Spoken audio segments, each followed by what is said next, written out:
Mesdames, Messieurs, bonsoir. Soyez les bienvenus sur France 3 Corse via Stella. Et de son côté, le Rassemblement national était aujourd'hui à Ajaccio pour accueillir le député RN des Bouches-du-Rhône, Franck Alizio. Le parlementaire s'est rendu ce matin dans le quartier des Salines pour présenter une proposition de loi visant à instaurer un bouclier essence en Corse. Un texte élaboré avec le délégué territorial du RN, François Filogne. On voit cela avec Florence Santomar et Morgane Plouchard. Pour raison d'alerte de tempête, les commémorations de la victoire d'Austerlitz s'étaient annulées aujourd'hui par la préfecture. Mais le Rassemblement national n'a pas peur des tempêtes. Le voilà seul à déposer une gerbe au Casone.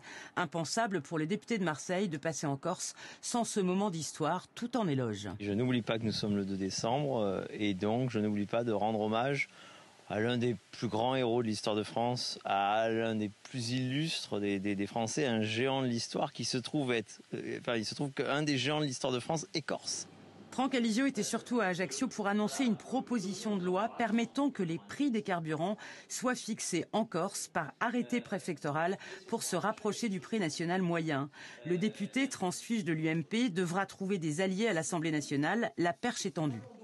Évidemment, je compte sur les députés corse, je compte sur les députés du groupe Lyot, du groupe Horizon, parce que c'était une proposition qui avait été soutenue à l'époque par Édouard Philippe, et tous ceux qui veulent tout simplement qu'il y ait un principe d'égalité des chances dans cette République et qui bénéficie également à nos compatriotes corses. Pas de rencontre avec les militants, ils seraient 600 encartés, pas de discussion sur la loi immigration qui s'enflamme à Paris, ni sur l'autonomie qui bouillonne ici, ciblage dit concret exclusivement. Les Corses, ils sont en attente de solutions. Ils ne sont pas en attente de rêves.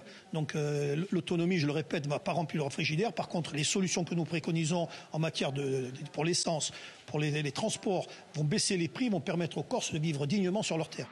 Mais pour la proposition de loi sur le prix des carburants, il faudra quand même attendre la prochaine niche parlementaire du RN, pas avant octobre prochain, pour voir si ça marche.